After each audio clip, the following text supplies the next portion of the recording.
ప్రభునందు ప్రియమైన ప్రియ సహోదరి సహోదరులారా, యేసు ప్రభు వారి శ్రేష్టమైన నామములో చేరువచ్చిన మీకు, ఈ రీతిగా వాక్యం వింటున్న ప్రతి ఒక్కరికి కూడా ప్రభు పక్షంగా నా హృదయపూర్వకమైన వందనములు మీకు తెలియజేస్తూ ఉన్నాను. మరొకసారి మిమ్మల్ని కలుసుకోవడానికి దేవుడు తన మహాకృపను బట్టి ఆయన మనకిచ్చినటువంటి ఈ గొప్ప భాగ్యం, ఆయన మనకిచ్చిన ధన్యత, అందుని బట్టి ఘనత మహిమ ప్రభావాలు ఆయనకే కలుగునుగాక, ఆయనకే చెందునుగాక. ఆమేన్. క్రీస్తునందు ప్రియమైన ప్రియ దేవుని సమాజమా, చదవబడినటువంటి వాక్య భాగం మొదటి తిమోతి పత్రిక మొదటి పత్రిక మనము చదివాం. 3వ అధ్యాయము 14-15 వచనాలు చదివాం. ఇక్కడ ఒక మాట మనకు కనిపిస్తూ ఉంది. దేవుని మందిరములో అనగా అని మళ్ళీ ఒక పదాన్ని వాడి, జీవము గల దేవుని సంఘములో జనులు ఎలాగూ ప్రవర్తించవలనో అది నీకు తెలియవలనని ఈ సంగతులు నీకు రాయుచున్నాను. భక్తుడైన పౌలు తిమోతి అనేటువంటి ఆత్మీయ సహోదరునికి, తిమోతి కూడా పరిచర్యలో వాడబడుతున్నటువంటి గొప్ప వ్యక్తి, పరిశుద్ధాత్మ నడిపింపును బట్టి ఈ మాటలు తెలియచేయబడతా ఉన్నాయి. కాబట్టి దేవుని మందిరములో అని అక్కడ ఒక పదాన్ని వాడి, అనగా జీవము గల దేవుని సంఘములో, సంఘము ఏమై ఉండాలి? జీవము కలిగి ఉండాలి. ఈ జనులుగా వచ్చేటువంటి మనము దేవుడిచ్చినటువంటి ఆ ఆత్మ నడిపింపు చేత మనము ముందుకు సాగాలి. ఒకవేళ 4 గోడల కట్టడం, ఈ బిల్డింగు పెద్దదిగా ఉండొచ్చు, అందంగా ఉండొచ్చు, ఈ కట్టడంలోనికి ప్రజలు లేకపోతే జనులు వస్తేనే అది ఎంతో, దానికి అర్థం ఉంది, ఆ మందిరానికి విలువ ఉంది. కాబట్టి ప్రభునందు ప్రియులారా, జీవము కలిగిన దేవుని మందిరంలో అనగా జీవము కలిగిన దేవుని సంఘములో జనులు ఎలాగూ ప్రవర్తించాలి. ఇంతకుముందు కూడా మీకు కొన్ని విషయాలు ఈ వాక్య సందేశాన్ని గురించి మీకు జ్ఞాపకం చేశాను. ఈరోజు దేవుని సంఘముగా మనం ఇక్కడ సమకూడుతూ ఉన్నాం. దేవుని మందిరంకు వస్తున్నటువంటి మనము ఎలాగా ఉండాలని దేవుని గ్రంథం మనకు తెలియజేస్తూ ఉంది. ఎలాగ ఉండడం ద్వారా మనకు అది మేలుకరం అనేది మనము వాక్యానుసారంగా జ్ఞాపకం చేసుకుందాం. మొదటిగా చూసినప్పుడు పేతురు పత్రికలో చూస్తాం మనం. మొదటి పేతురు పత్రిక 5వ అధ్యాయము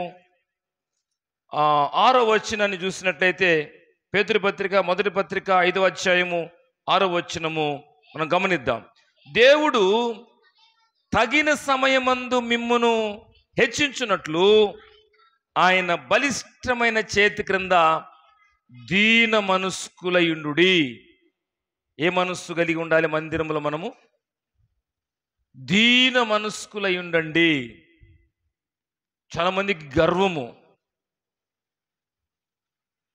గర్వముతో కూడినటువంటి మాటలు ప్రార్థన ద్వారా చేస్తూ ఉంటారు. దీన మనస్కులై, సుంకరి ప్రార్థించాడు, దేవా పాపినైన నన్ను కరుణించు అని ప్రార్థించాడు. అందుకని దినవృత్తాంతముల గ్రంథంలో కూడా మరి 7వ అధ్యాయం 14వ వచనంలో కూడా చూస్తాం మనం. దినవృత్తాంతంలో మనం చూసినట్లయితే, నా పేరు పెట్టబడిన జనులు వారు తాము తగ్గించుకొని ప్రార్థన చేసినట్లయితే నేను వారి దేశాన్ని స్వస్థపరుస్తాను. దినవృత్తాంతుల గ్రంథము ఒకసారి మనము ఈ 2వ గ్రంథము 7వ అధ్యాయము 14వ వచనం చూసినట్లయితే, నా పేరు పెట్టబడిన జనులు తమ్ము తాము తగ్గించుకొని ప్రార్థన చేసి నన్ను వెదకి తమ చెడు మార్గమును విడిచేలా ఆకాశము నుండి నేను వారి ప్రార్థన విని వారి పాపమును క్షమించి వారి దేశమును స్వస్థపరచెదను. ఆయన పేరు పెట్టబడినటువంటి జనులముగా, ప్రజలముగా, సంఘములో సమకూడుతున్నటువంటి వారముగా మనము దీన మనస్కులై ఉండాలి. కొంతమంది మనస్సు ఏమాత్రం కూడా ఆ దీనత్వం కలిగి ఉండదు, కఠినంగా ఉంటారు. ఖచ్చితంగా ఉండడంలో ఇబ్బంది లేదు, కానీ అంటే ఒక తీర్మానం తీసుకున్న తర్వాత, ఒక నిర్ణయానికి వచ్చిన తర్వాత అది మనకు ఉపయోగకరంగా ఉంటే దాంట్లో ఖచ్చితంగా ఉండడంలో తప్పు లేదు. కానీ కొంతమంది కఠినంగా ఉంటారు, కఠినాత్ములుగా జీవిస్తూ ఉంటారు. జాగ్రత్త ప్రభునందు ప్రియ సహోదరి సహోదరుడా, సంగమా, మనం జ్ఞాపకం చేసుకోవాలి. దేవుని మందిరములో అనగా జీవం కలిగిన దేవుని సంఘములో జనులు ఎలాగా ఉండాలి, సమకూడుతున్నటువంటి మనము ఎలాగా దేవుని సన్నిధిలో కనబడాలి అంటే, దేవుని సన్నిధిలో కనబడాలి అంటే మనము జ్ఞాపకం చేసుకుందాం. దేవుని సన్నిధిలో కనబడాలంటే దీన మనస్కులై ఉండాలి. మన ఇష్టానుసారంగా మనము జీవించడం కాదు, దీన మనస్కులై మనం ఉండాలి. చాలా ప్రాముఖ్యం. బైబిల్లో ఉంటుంది, ఎవడు దీనుడై నలిగిన హృదయం గలవాడై వారు ఉంటారో వారిని నేను దృష్టిస్తూ ఉన్నాను. దీనత్వం చాలా ప్రాముఖ్యం. కొన్ని సందర్భాలలో మనము అధికారుల దగ్గరికి వెళ్ళినప్పుడు వాళ్ళ దగ్గర చాలా దీనత్వాన్ని చూపిస్తాం. మన నిజమైన స్వభావం అది కాదు. ఆ అధికారి దగ్గరికి వెళ్ళినప్పుడు మన దీనత్వాన్ని చూసి మనము అడిగినది వారి యొద్ద నుంచి పొందుకోవడం కోసము వారి దగ్గర మనము కనపరుస్తాం, దీనత్వం కనపరుస్తాం, మనం తగ్గింపు కనపరుస్తాం. పక్కకు వచ్చిన తర్వాత నా పని కావడం కోసం అట్లా నేను ఉన్నాను, నా పని కావడం కోసం అట్లా నేను మాట్లాడాను అనొచ్చు. కానీ దేవుని దగ్గర అలా కాదు. ఆయన సమస్తాన్ని కూడా బాగుగా ఎరిగి ఉన్నాడు. కావున ఆయన ఎదుట మనము ఆయన తగిన సమయమందు మనల్ని హెచ్చిస్తాడు, అభివృద్ధిలోకి తీసుకొస్తాడు, ఫలభరితమైన జీవితం ఇస్తాడు. కానీ మనం కలిగి ఉండవలసింది ఏంటంటే, ఆయన దీవించేంత వరకు కూడా, మనను బలపరిచేంత వరకు కూడా, ఒక ఉన్నతమైన స్థితిని ఇచ్చేంత వరకు కూడా ఆయన సముఖమందు దీనత్వము కలిగి ఉండడము చాలా ప్రాముఖ్యం. ఆయన బలిష్టమైన రెక్కల కింద మీరు దీన మనస్కులై ఉండండి. దేవుని మాట, ఈ మాట, ఈ వాక్యం వింటున్న సహోదరి సహోదరుడా, నీవు దేవుని సన్నిధికి వస్తూ ఉన్నప్పుడు, జీవం కలిగిన దేవుని సమాజంలో ఇలా సమకూడుతూ ఉన్నప్పుడు ఎంత దీనత్వం కలిగి ఉంటూ ఉన్నావు. కొన్ని పర్యాయాలు కొంతమంది పెద్ద పెద్ద మందిరాల్లో మనం గమనిస్తే ఆ టేబుల్ లేకపోతే ఆ బెంచ్లో వాళ్ళొక్కడే కూర్చోవాలి, లేకపోతే ఇద్దరు కూర్చోవాలి. మూడో వ్యక్తి కూర్చుండే కనీసం జరగను కూడా జరగరు. బైబిల్ని పెట్టి బైబిల్ కూడా తీయరు కొంతమంది. నేను ఒక్కడనే కూర్చోవాలి, నేను ఒక్కదాన్నే కూర్చోవాలి. మీరు అలాంటి వాళ్ళు కాదులే, అందరం కింద కూర్చుంటున్నాం కదా. కొన్ని మందిరాల్లో కింద కూర్చోరు. ఓకే, పర్లేదు, కూర్చోలేని వారు కూర్చుంటే పర్లేదు, కూర్చోగలిగిన వాళ్ళు కూడా కూర్చోరు. ఎందుకంటే ఆల్రెడీ ఆ బెంచెస్ ఏర్పాటు చేయబడి ఉంటాయి. పరిస్థితులను బట్టి నీవు ఒకవేళ ఆ సమయానుకూలంగా కూర్చోవచ్చేమో, కానీ ఒకవేళ నీ హెచ్చరించినప్పుడు, మోకరించమన్నప్పుడు, దేవుని సన్నిధిలో లాగు జీవించమని చెబుతూ ఉన్నప్పుడు ఆ సమయంలో అయినా మోకరించగలడం చాలా ప్రాముఖ్యం. అది విధేయత. కావున దేవుడు మనలను తగిన సమయమందు హెచ్చించినట్లుగా ఆయన దగ్గర మనము దీన మనస్కులై ఉండాలి. ఆయన హెచ్చించేవాడు. మనం మన ఆలోచన చేత మనల్ని హెచ్చించుకుని మాట్లాడితే ఏం వర్కౌట్ కాదు. ఆయన మనల్ని హెచ్చించాలి. మనం కొన్నిసార్లు గొప్పలు కూడా చెప్పుకోవచ్చు. కొంతమంది గొప్పలు చెప్పుకుంటారు. సామెత ఉంది కదా, ఊరు గొప్ప, పేరు. మీరు కంటిన్యూ పూర్తి చేయండి. ఊరు గొప్ప, పేరు, గట్టిగా చెప్పండి అన్నమాట. దెబ్బేనా? ఊరు గొప్ప, పేరు. దిబ్బంటే చెత్త. చెత్త వేసే స్థలాన్ని దిబ్బంటాం మనం. గొప్ప ఊరే, కానీ నీ యొక్క స్థితి, నీకున్నటువంటి పేరు చెత్తగా ఉంటే కాదు. నువ్వు దేవుని మందిరంకి వస్తున్నావు, వాక్యం వింటున్నావు. వాక్యం వింటున్నటువంటి మనము జీవము కలిగినటువంటి సంఘములో మనం దీన మనస్కులుగా జీవిస్తూ ఉన్నప్పుడు ఎంత మనం తగ్గించుకుంటామో అంతగా దేవుడు మనల్ని ఏం చేస్తాడు? ఆయన హెచ్చిస్తాడు. మనం హెచ్చించుకుంటే కాదు. దేవుడు హెచ్చిస్తే దాన్ని ఎవరు తగ్గించలేరు. మనం హెచ్చించుకుంటే పక్కనే ఉంటారు, పక్కన మనం తగ్గించడం కోసం. అందుకని దీన మనస్కులై దేవుని దగ్గర ఉంటే ఆయన మనల్ని హెచ్చిస్తాడు. కాబట్టి జనులు ఎలా ఉండాలి? సంఘంలో, దేవుని మందిరంలో, అనగా జీవము కలిగిన దేవుని సంఘంలో జనులు ఎలాగా ఉండాలి అంటే, ఒకటి, దీన మనస్కులై జీవించడం చాలా ప్రాముఖ్యం. రెండో విషయాన్ని చూద్దాం ప్రభునందు పిల్లారా. రెండో విషయం ఎఫెసీ పత్రికలో 5వ అధ్యాయము 18వ వచనం. ఎఫెసీ పత్రిక 5వ అధ్యాయం 18వ వచనం. అపోస్తలుడైన పౌలు ఎఫెసీయులకు రాసిన పత్రిక 5వ అధ్యాయం 18వ వచనాన్ని మనం చూసినట్లయితే వ్రాయబడుతున్న మాటను మనం జ్ఞాపకం చేసుకుందాం. మరియు మద్యముతో మత్తులై ఉండకుడి, దానిలో దుర్వ్యాపారము కలదు, అయితే ఆత్మపూర్ణులయుండుడి. ఆత్మపూర్ణులయుండుడి. ఆత్మపూర్ణుడుగా ఉండేటువంటి వ్యక్తి ఆదివారం ఒక్కరోజే ఆరాధన చేసి 6 రోజులు తన ఇష్టానుసారంగా అనేక రకాలైనటువంటి వ్యసనాలు కలిగి అనేక రకాలైనటువంటి ఆశలలో లోకముతో స్నేహం చేసేటువంటి వారుగా ఉండరు. ఆత్మపూర్ణులైన వారు ఆత్మ సంబంధమైన మందిరములో వారి జీవితాలు ఎప్పుడు కూడా ఎప్పటికప్పుడు వారు బలపరచబడతారు. ఈరోజు వాక్యం వింటున్నటువంటి ప్రియ సహోదరి సహోదరుడా, ఆత్మపూర్ణులై ఉండండి. పరిశుద్ధాత్ముడు మనతో ఏదైతే మాట్లాడుతున్నాడో, పరిశుద్ధాత్ముడు మనల్ని ఎలాగా జీవించమని చెబుతున్నాడో, పరిశుద్ధాత్ముడు ఎలాగ మనను హెచ్చరిస్తూ, గద్దిస్తూ, ఖండిస్తూ, సరి చేసుకునేటువంటి అవకాశాలు ఇస్తూ ఉన్నప్పుడు సరిచేయబడాలి. ఆత్మపూర్ణులుగా ఉన్నవారు ఆత్మ సంబంధమైన జీవితాన్ని ఎంతగానో దేవునికి ఇష్టకరంగా ఉంచుకుంటారు. ఆదివారం కొంతమంది ఆరాధన చేస్తూ పాటలు పాడమంటే గొప్పగా పాడి చక్కగా మరి ఆ సంగీతములో ఎంతో తన్మయం చెంది మేము ఆరాధించాము అని చెప్పుకొని బయటికి వెళ్ళిపోయిన తర్వాత వారి ఇష్టానుసారమైన లోక సంబంధమైన ఆశలు, అలవాట్ల చేత, ఆచారాల చేత వారు ఉంటున్నప్పుడు వారిని ఆత్మపూర్ణులుగా ఉన్నవారని అనరు. ఎవరు దేవుని ఆత్మ చేత నడిపించబడతారో వారు దేవుని బిడ్డలుగా ఉంటారు. దేవుని ఆత్మ చేత నడిపించబడేవారు ఎక్కడ కూడా దేవునికి అవమానకరంగా జీవించరు. దేవునిని గాయపరిచేటువంటి పరిస్థితుల్లోకి వెళ్ళరు. కాబట్టి ఆత్మపూర్ణులుగా ఉండాలి మనం. ఆదివారం మాత్రము బాగా మేము వచ్చాము, పాడాము, ఆరాధించాము, భలే జరిగింది ఆరాధన, బాగా ప్రార్థన జరిగిందని సంతోషించే సంఖ్యలు మరి చదువుకొని వెళ్ళిపోవడం కాదు. చప్పట్లు కూడా వెళ్ళిపోవడం కాదు. ఆత్మపూర్ణులై ఉండండి. పరిశుద్ధాత్ముడు ఎప్పుడు ఎలాగ మనతో మాట్లాడుతూ ఉంటాడో ఆ మాటల ద్వారా మన జీవితం నడిపించబడాలి. పరిశుద్ధాత్ముడు మనల్ని హెచ్చరిస్తున్నప్పుడు మన జీవితం ఒకవేళ తప్పటడుగులు వేస్తూ ఉంటే సరైన అడుగు వేయలేకపోతే దాన్ని సరి చేసుకునేటువంటి మనసు కలిగి ఉండాలి. కాబట్టి మీరు ఆత్మపూర్ణులై ఉండండి, దీన మనస్కులై ఉండండి.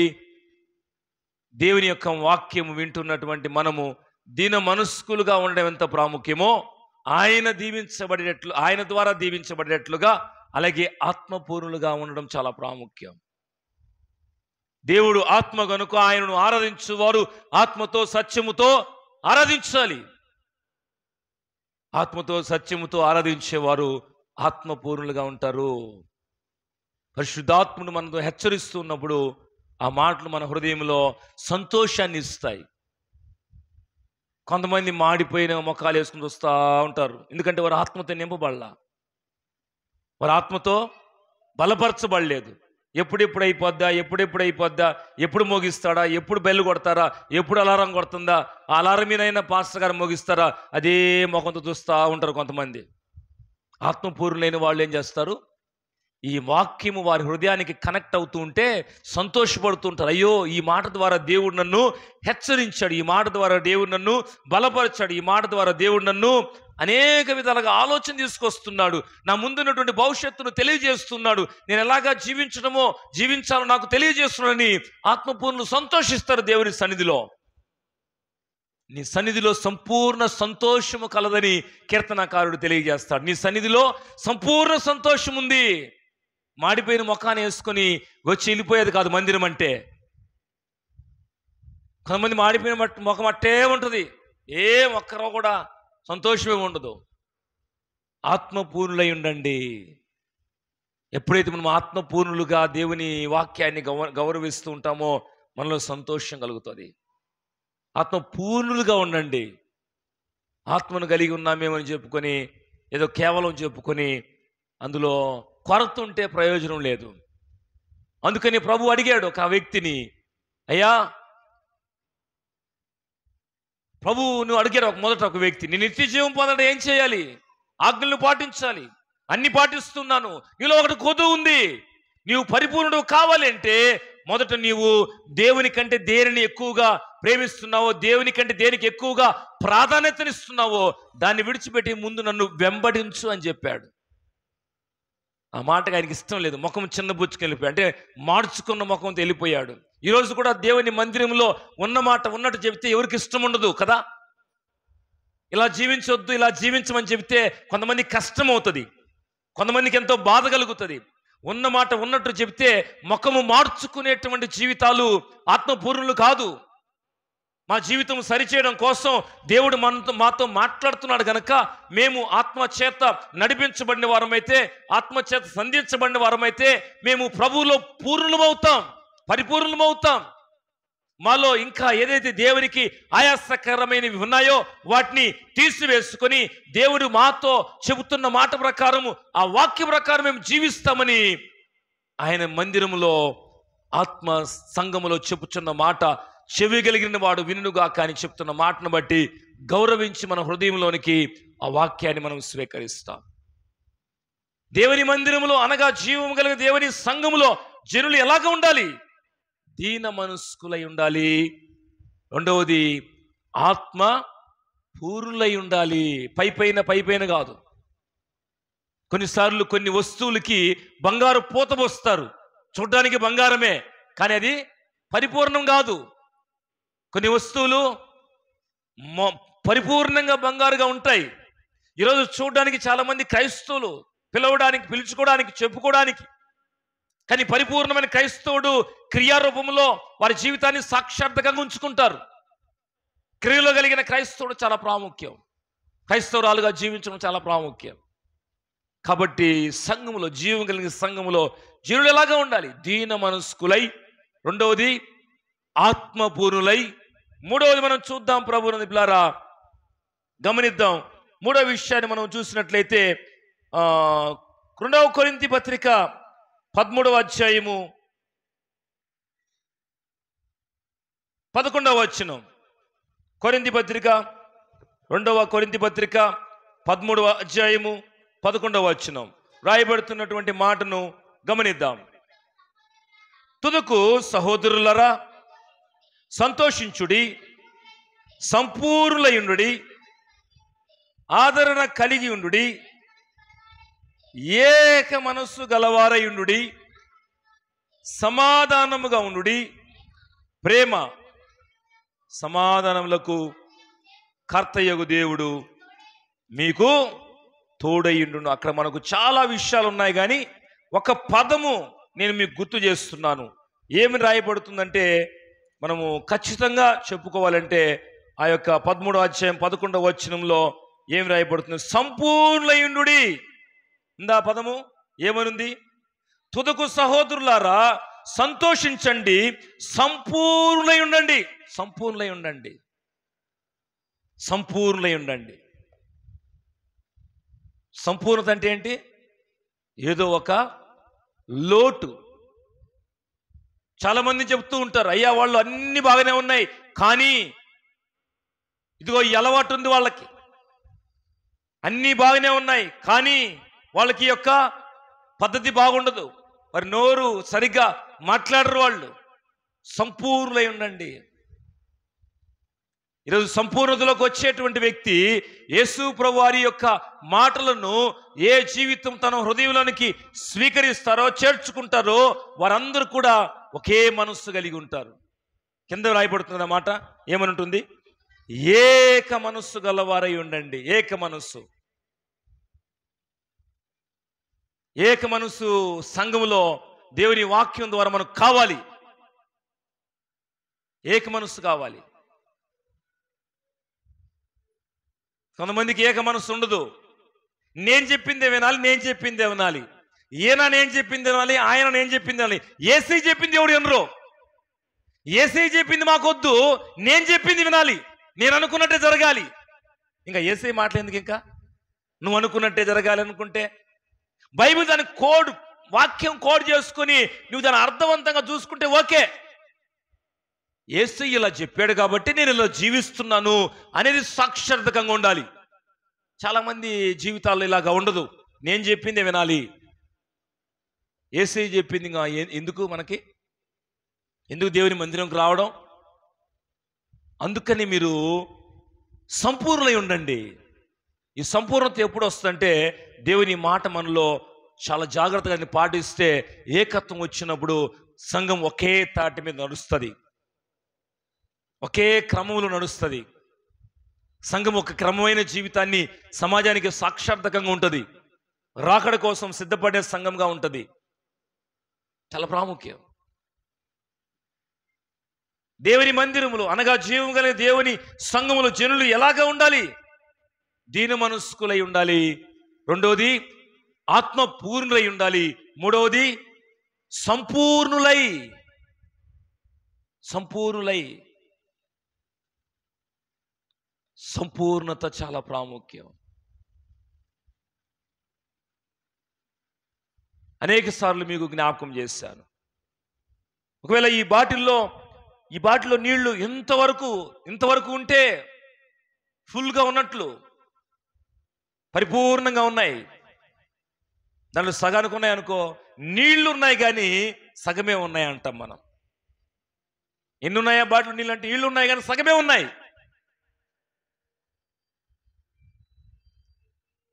కానీ ఆ పరిపూర్ణ ఫుల్గా ఉన్నప్పుడు మాత్రమే ఈ బాటిల్కి విలువ ఉంటుంది. ఈరోజు మనం కూడా మన జీవితంలో కూడా ప్రభువునందు పిల్లారా, ప్రభువులో పరిపూర్ణంగా ఉన్నప్పుడు మాత్రమే సాక్షార్థకంగా జీవించగలుగుతాం. మన ఆలోచన ప్రకారము 6 రోజులు ఒక రకంగా జీవించి ఆదివారం వచ్చేటప్పుడు నేను దేవుని మందిరంకి వచ్చాను కదా, కనబడ్డాను కదా, అసంపూర్తిలో మన జీవితాలు కొనసాగుతూ ఉంటే ఈరోజు హెచ్చరిస్తున్నాడు ప్రభు, సంపూర్ణులుగా మనం మార్చబడాలి. దేవుని మందిరంకి వచ్చిన తర్వాత మనలో దేవునికి ఇష్టం లేనివి ఏవైతే ఉన్నాయో వాక్యం ద్వారా హెచ్చరించబడిన తర్వాత వాటిని మనము సరి చేసుకోవాలి, తీసివేసుకోవాలి. కాబట్టి జీవము కలిగిన దేవుని సంఘంలో దీన మనస్కులై ఉండడం ఎంత ప్రాముఖ్యమో, రెండవది ఆత్మపూర్ణులై ఉండడం అంత ప్రాముఖ్యము, మూడవది సంపూర్ణతలోకి రావాలి. పుట్టినప్పుడే ఎవడు సంపూర్ణుడు కాదు. ఏదో 1 వారం 2 వారాలు 3 వారాలు చేత మాత్రం చేత సంపూర్ణులు కాదు. వాక్యము వినే కొద్దీ, దేవుని వాక్యం మనను హెచ్చరించే కొద్దీ, ఒక్కొక్క మాట వినే కొద్దీ ఏది మనల్ని తీసివేసుకోవాలనో, ఏది మనం స్వీకరించాలనో, ఏ వాక్యం మనలోనికి తీసుకోవాలనో, ఏది మనలో దేవునికి ఆయాసకరమైనది తీసివేసుకోవాలనో గ్రహిస్తూ మనము మన జీవితాన్ని ముందుకు సాగించాలి ఈ లోకంలో. అది కావలసినటువంటి ప్రాముఖ్యమైన విషయం. సంపూర్ణులై ఉండండి, ఏక మనస్కులై ఉండండి.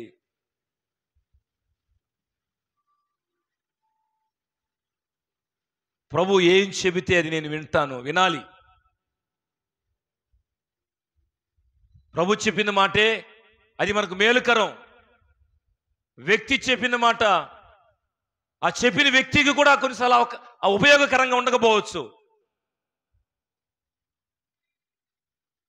కానీ ప్రభు చెప్పిన మాట అందరికీ కూడా అది మేలుకరం. కాబట్టి ప్రభునందు ప్రియ సంగమా, జీవం కలిగిన దేవుని సంఘంలో మనము దీన మనస్కులై, ఆత్మపూర్ణులై, సంపూర్ణులై జీవిస్తూ చివరిగా ఒక మాట నేను గుర్తు చేస్తాను. కొలస్సీ పత్రికలో 3వ అధ్యాయము 15వ వచనంలో ఒక మాట ఉంది. ఆ మాట చదువుకొని మనము ముగించుకుందాం. కొలస్సీ పత్రిక 3వ అధ్యాయము 15వ వచనాన్ని చూద్దాం. అపోస్తలుడైన పౌలు కొలస్సీ రాసిన పత్రిక 3వ అధ్యాయము 15వ వచనాన్ని చూద్దాం. క్రీస్తు అనుగ్రహించు సమాధానము మీ హృదయములలో ఏలుచుండనీయుడి, ఇందుకొరకే మీరొక్క శరీరముగా పిలువబడితిరి. ఒక్క శరీరముగా మీరు పిలువబడితిరి. సంఘం అంటే సంఘం అంటే ఏంటి తెలుసు కదా? తెలుసా తెలీదా? లోకములో నుంచి ప్రత్యేకించి సమకూర్చబడుతూ పిలువబడింది సంఘం. దేవుడు తన స్వరక్తమిచ్చి సంపాదించినది సంఘం. సంఘం అంటే ఎవరు? అనేక జనుల సమూహం. ఒక మాట చెప్పాలంటే మనమందరం ఎవరము? ఒక శరీరం. ఒక శరీరం. ఎట్లాగా?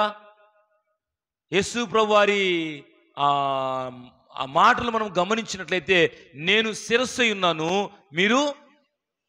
మీరు అవయవ భాగాలు. ఈ అవయవ భాగాలన్నీ కూడా ఒక ఏకత్వంలో, ఒక ఐక్యతతో ఉంటేనే అది ఆ శరీరానికి ఉపయోగం. అవన్నీ కూడా ఈ శరీర భాగాలకు కనెక్షన్ అంతా మనసు నుంచి వెళ్తుంది, శిరస్సు నుంచి వెళ్తుంది.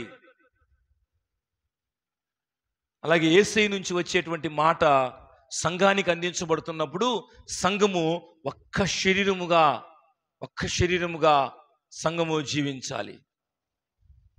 కన్ఫ్యూజ్ కావద్దు మీరు. మనందరం ఒకటే, ప్రభు రక్తం చేత కడగబడిన వాళ్ళము ఒకటే. అందుకని ప్రభు బల్ల ఆరాధనలో మనం ఏం చేస్తాం? ఆయన శరీరము, ఆయన రక్తమని స్వీకరిస్తాం. ఆ రొట్టెలో, ఒకటే రొట్టెలో బలలో మనము పాలు పంపులు పొందుతాం. యేసు ఎందుకో చెప్పాడు, నన్ను జ్ఞాపకం చేసుకోవడానికి మీరు దీన్ని చేయండి. నా శరీరము తిని నా రక్తము త్రాగువాడే నిత్య జీవం గలవాడు.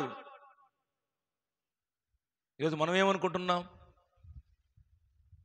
కులాల ఆలోచనతో, వర్గాల ఆలోచనతో, పార్టీల ఆలోచనలతో, పేద ధనికనే ఆలోచనలతో సంఘాల్లో వర్గాలు సమకూడుతూ ఉన్నాయి. యేసయ్య అది ఇష్టపడలేదు.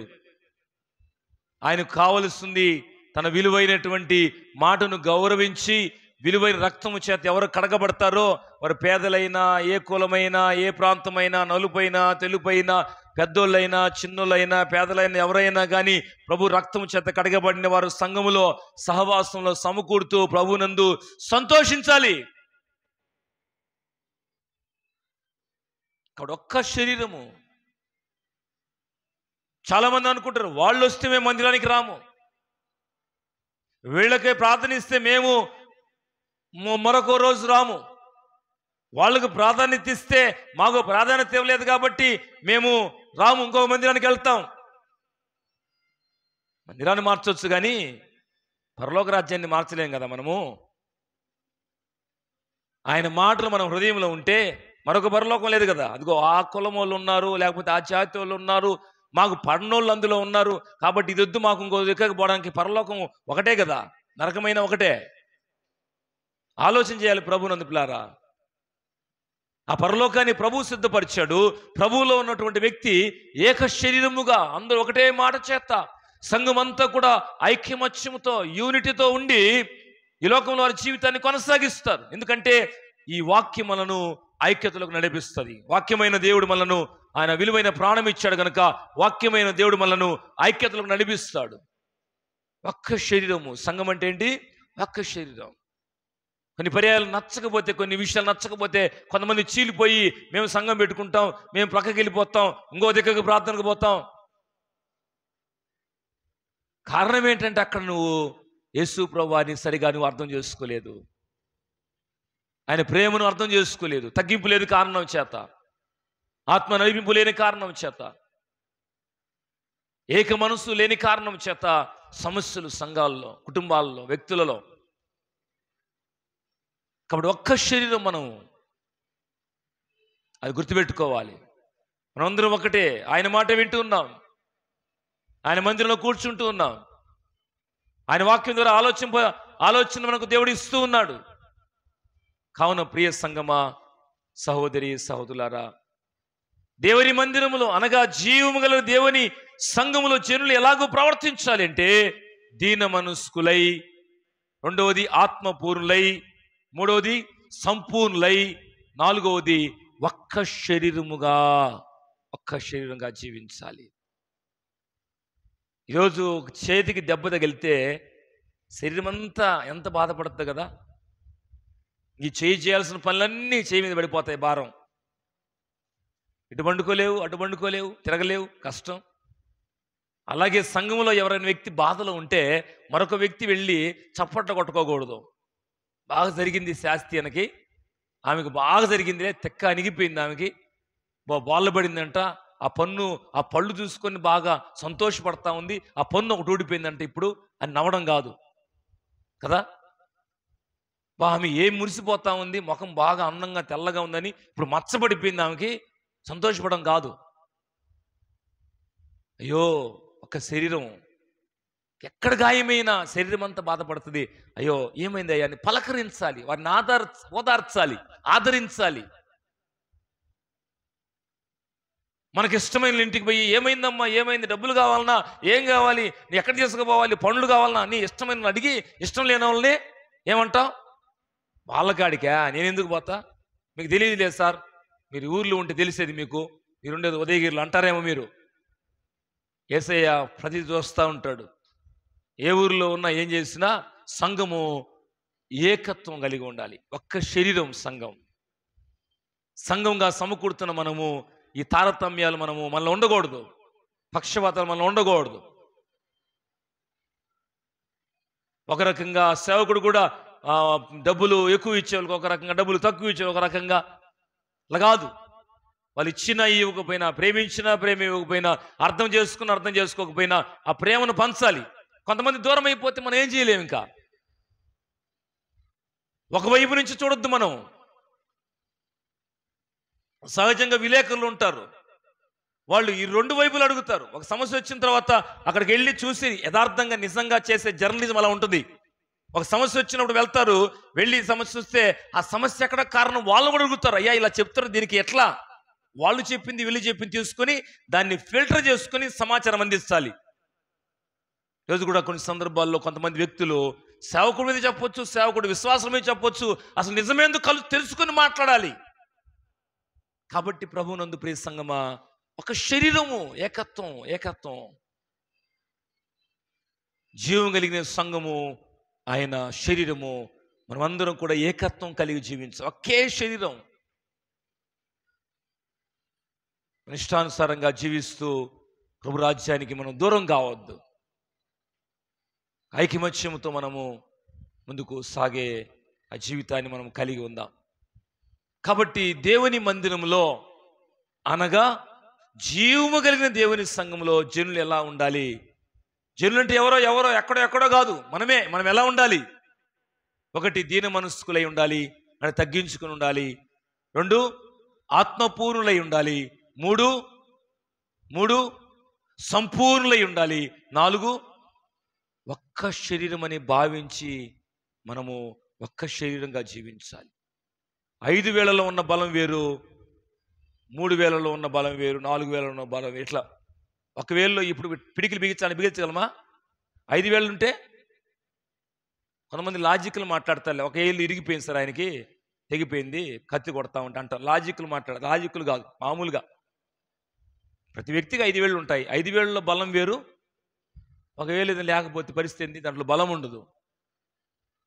అట్లాగే మనం కూడా సంఘము వచ్చేటువంటి వారందరం కూడా ఒకే మనస్సు కలిగి, ప్రభు మనస్సు కలిగి, ఒకే మార్గం, ప్రభు మార్గం కలిగి, ఒకే ఆలోచన, ప్రభు ఆలోచన